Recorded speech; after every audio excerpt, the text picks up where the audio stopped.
বিসমিল্লাহির রহমানির রহিম। আসসালামু আলাইকুম। আমি সাখাওয়াত হোসেন টিটন, কুমিল্লা তিতাস উপজেলার বাসিন্দা। আমি বিগত 20 বছর প্রবাসী বাংলাদেশে ছিলাম।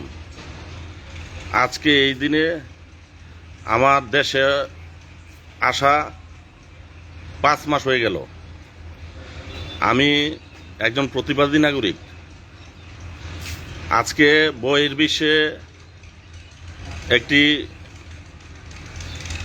হত্যাযজ্ঞ এবং যুদ্ধ পরিস্থিতি চলতেছে।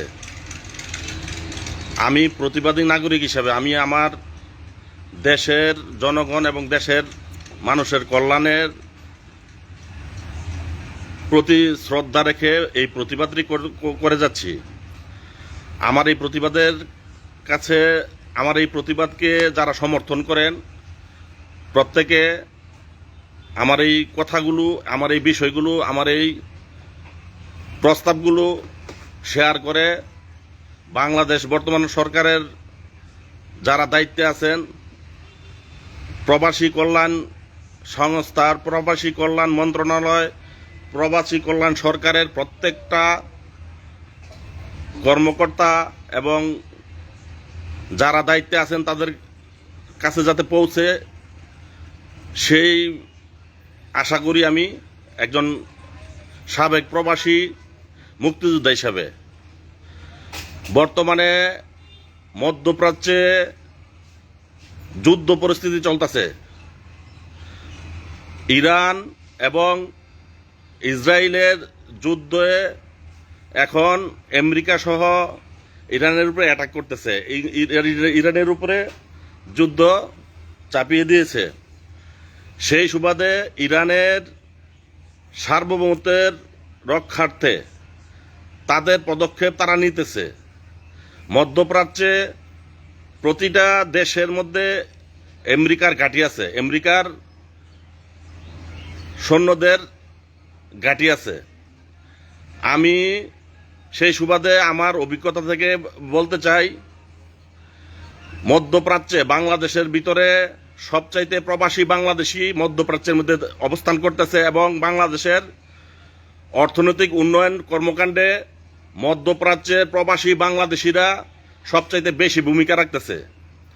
অতএব বর্তমানে যে যুদ্ধ পরিস্থিতি চলতেছে, বাংলাদেশের প্রত্যেকটা প্রবাসী বাংলাদেশি এই যুদ্ধের পরিস্থিতি নিয়ে আতঙ্কিত, উদ্বিগ্ন এবং তাদের জানের নিরাপত্তার কোনো সুযোগ দেখা যাচ্ছে না।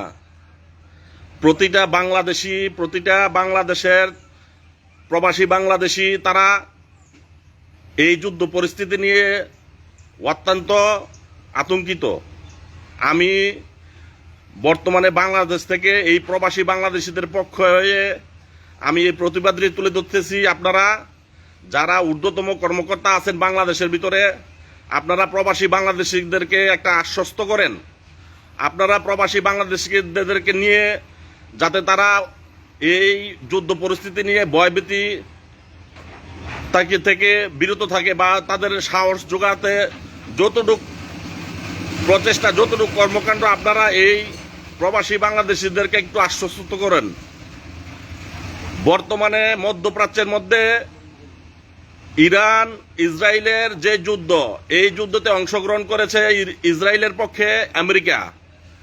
এখন মধ্যপ্রাচ্যের মধ্যে Saudi Arab, Qatar, Bahrain, Abu Dhabi, Dubai, Oman, Syria, Yemen, Lebanon, এই প্রত্যেকটা দেশের মধ্যে অসংখ্য লক্ষ লক্ষ প্রবাসী বাংলাদেশি অবস্থান করতেছে।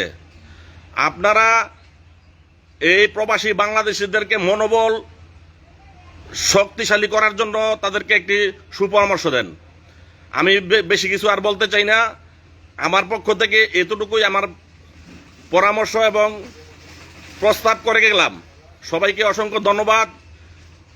প্রবাসী বাংলাদেশিদের যাতে সুস্বাস্থ্য এবং মনোবল যাতে শক্তিশালী থাকে, সেই আশা ব্যক্ত রেখে আমি আমার আজকের এই বক্তব্য এখানে শেষ করলাম। আসসালামু আলাইকুম ওয়া রাহমাতুল্লাহি ওয়া বারাকাতুহু।